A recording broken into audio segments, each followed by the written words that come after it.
welcome back. Welcome back. All hail, everyone. Praying all is well. I know it's been a while, but we're back.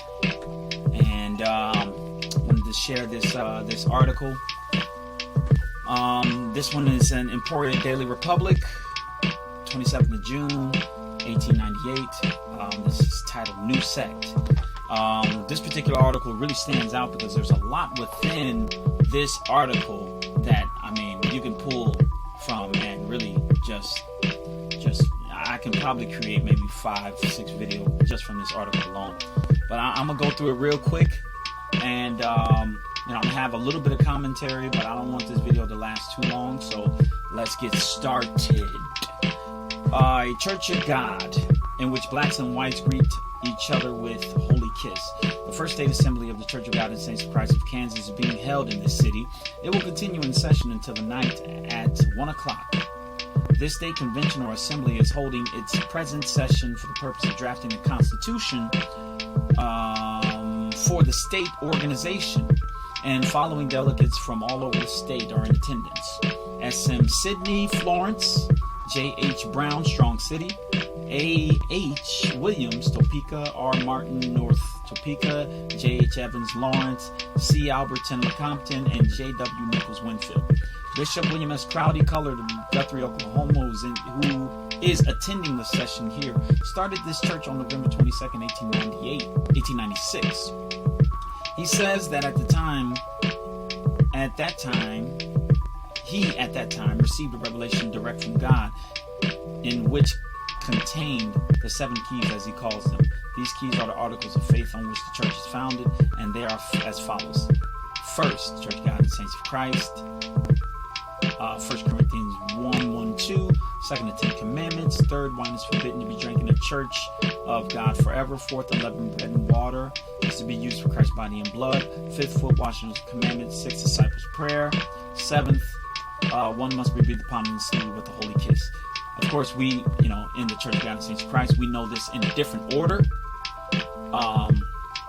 I know this was the first assembly, so maybe out of this came another order in which these were all set up. But for instance, we know that the 7th key is the 10 Commandments instead of it being the 2nd key. So it may be a mistake on the journalist or the editor, but regardless, let's continue. This church is composed of both white and black members. In it, the color line is unknown. All right, so we're talking about 1898, and the color line is unknown. By the 7th article of their faith, the members are all required to kiss the bishop or presiding pastor when received into the church. And the members also salute one another with a kiss when they meet or pass each other on the street. This church now has 65,000 members in the United States and 700 members in Kansas. There are 10 branches of the temples now established in Kansas, 1 each at Winfield, Emporia, Strong City, Wingham, Florence, South Topeka, North Topeka, Lawrence, Lecompton, and Learned. The branches of the church, which is being organized here now, has 300 members, among which are some of the leading white citizens of the town and community. J.M. Grove, or James Morrison Grove, White, is a pastor of the congregation here. So J.M. Grove was the first bishop of the Church of God and Saints of Christ. And I believe that Prophet Crowdy made him a bishop, and then he turned around and made Prophet Crowdy a bishop. But again, correct me if I'm wrong. You can comment. Below. Bishop Crowdy, the organizer of the church, is a unique individual and has some remarkable adventures and experiences. He received the first revelation from God on November 22nd, 1897. He came near being mobbed at Fort Worth, Texas, where the white people objected to him greeting white ladies with the holy kiss. They tried him for insanity 3 times there, and failing to convict him on this charge, they charged him by Judge Lynch code. Alright, so again, the holy kiss, we're talking about a doctrinal thing. The holy kiss it's a kiss of charity, it's a salutation that the members of the church would do amongst each other. Now, they would do it in the church and also when they were passing. So I'm assuming that those outsiders saw this and were very disturbed by the sight of colored members and white members kissing each other, especially the white ladies. But yeah, we'll continue. They decided to hang him. I'm assuming this is Willie Lynch's code, by the way. And they decided to hang him while he was on the verge of the abyss through which flows the dark river. That's very poetic. He received, as he says, a revelation directly from God in which the war with Spain was foretold. He communicated this revelation to the people who agreed not to hang him if it came true. As everyone knows, it did come true. Alright, so the war they're talking about is the Spanish and American War. Again, check the date, 1898. Alright, so a little bit about the Spanish and American War. The reason that this would be very advantageous information for those who were trying to hang him was because, again, they were at Fort Worth, Texas, which is a military base. So many of these people, many of these guys probably were military guys, and he's talking about there's a war coming. The prophet's talking about there's a war coming. They're like, we got to see if this actually comes true, because this directly affects them, and these guys might have to eventually go to war with the Spanish. But anyways, the bishop says, so it came true. The bishop says he foretold a cyclone which destroyed Fort Smith, Arkansas. You can look that up. It was a tornado, killed about 50 people. That was a bad one. But you can Google all these things. A terrible flood which visited Kansas City. I want to say that was the Missouri River flood that happened. You can Google that also. He now prophesies that this war will be immediately followed by a second great religious war in which his saints will be arrayed against the Pope's people. He says that in this war, Catholicism will be blotted from the face of the earth. This is very interesting. I got to look more into this and kind of get the context of this particular happening. Whether he's talking about saints like Church of God and saints of Christ, or he's talking about saints in regards to the Jews, or the ones who, the Jews meaning us, the saints of God, the Jews. And you can go to some of my other videos where William Crowdy he's referencing the American Negro as the Jews. But anyways, I want to say he's talking about World War I, which was the next major war after the Spanish-American War. More research to be continued.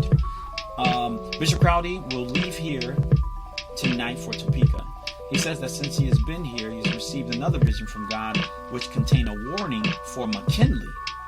So the bishop will go to Washington as soon as he can to deliver this warning to the president.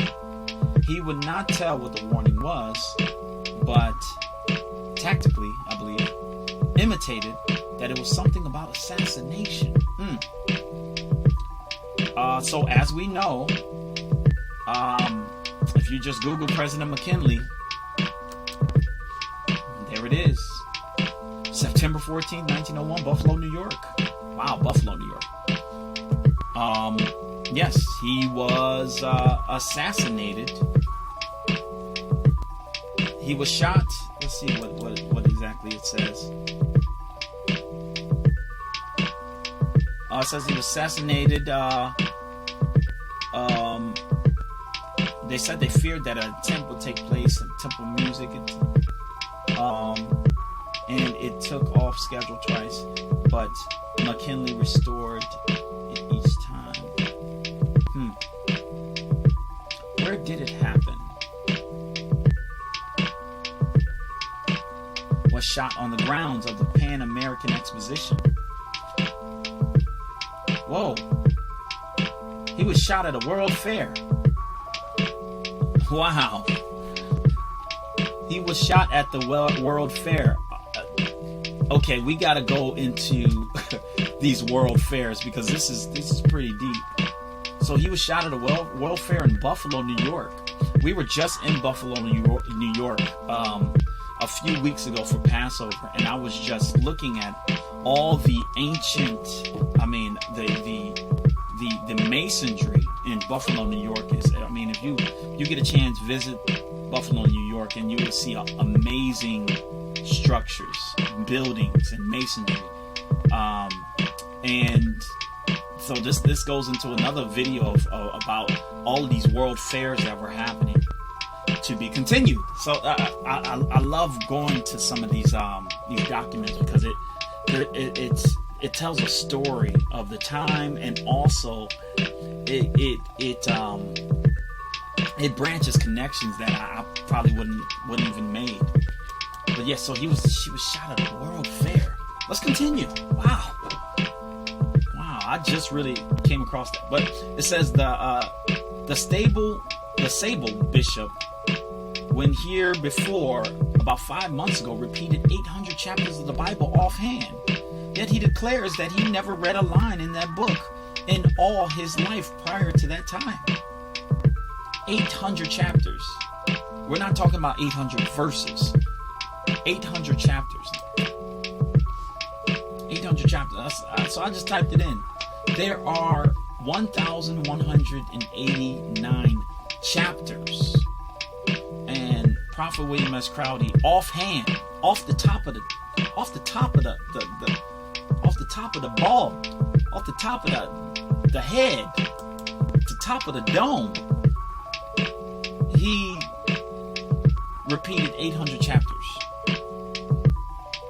Yeah. And he said that the chapters were revealed to him directly from God. It's got to be God. To have such a vast level of memory, and man, and again, he wasn't an educated man. Crowdy served throughout the late war. He was a member of the 7th Maryland Infantry. Since the war, he had been a member of the 10th United States Cavalry in the regular army until he received his revelation. So again, he was part of the 7th Maryland Infantry and then the 10th United States Cavalry. So these are two, it'd be interesting to see where that 7th Infantry went and what they actually did, and also the 10th United States Cavalry. This church, so the United States received right. This church believes in the observance of Saturday as the day of rest, and the bishop says that it has practically absorbed the Seventh-day Adventist. So it's practically absorbed the Seventh-day Adventist. Wow. So this particular passage is what I was talking about before, where you have the Seventh-day Adventists who were there in Kansas, and they were absorbed into the Church of God and Saints of Christ. Of course, the Seventh-day Adventists, the Seventh-day Adventists and the Jehovah's Witness are stems from, if you ever look it up, you look up William Miller and the Millerites, and it goes into a lot of deep stuff. William Miller, the Millerites, and also there's a connection with Mormonism, but these are more videos to come. But yeah, the Seventh-day Adventists were absorbed, so that explains the exponential growth in Kansas. If all the churches of the Seventh-day Adventists were absorbed, or many of them were practically absorbed, it would explain how the church grew so fast, and were able to have such learned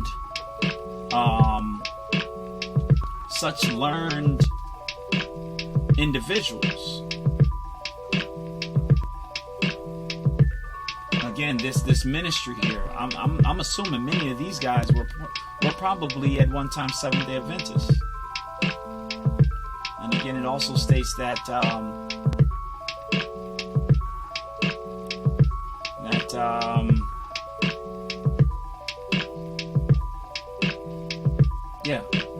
it also states that here, where some of the leading white citizens of the town,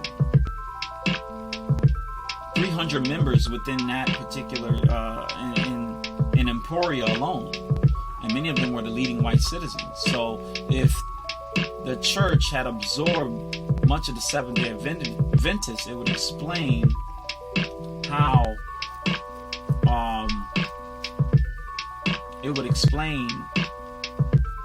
how these numbers got so high so fast.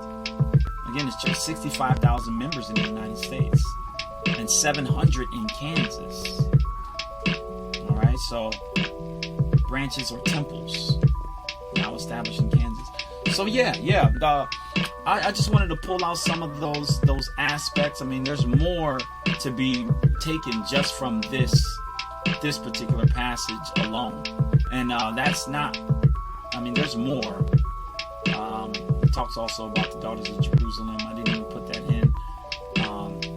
Sisters of Mercy, Ladies Auxiliary there. Again, all these people, all these names. Of course, the church is a remnant of what it was, but it's interesting that, what happened to these Seventh-day Adventists? Did they go and become something else? And so I think, we'll continue to search. We'll continue to search. I think it begins with finding out who some of these men are. I'm sure there is probably some information about some of these early elders and where they went. I think we're in for a huge piece of the puzzle when we go back and look at some of these individuals. But yeah, that's it for the day. I pray that you were edified by some of the information that I was able to bring today. And please feel free to hit me up if you want to discuss something, or if you have maybe some information that would be useful to finding out more about William S Crowdy and his work and the work of the Church of God and Saints of Christ during this time. I think there's so much more to be revealed. There's so much more. I think we're just scratching the surface when it comes to a lot of this information. But for now, y'all be blessed, and I'll say peace.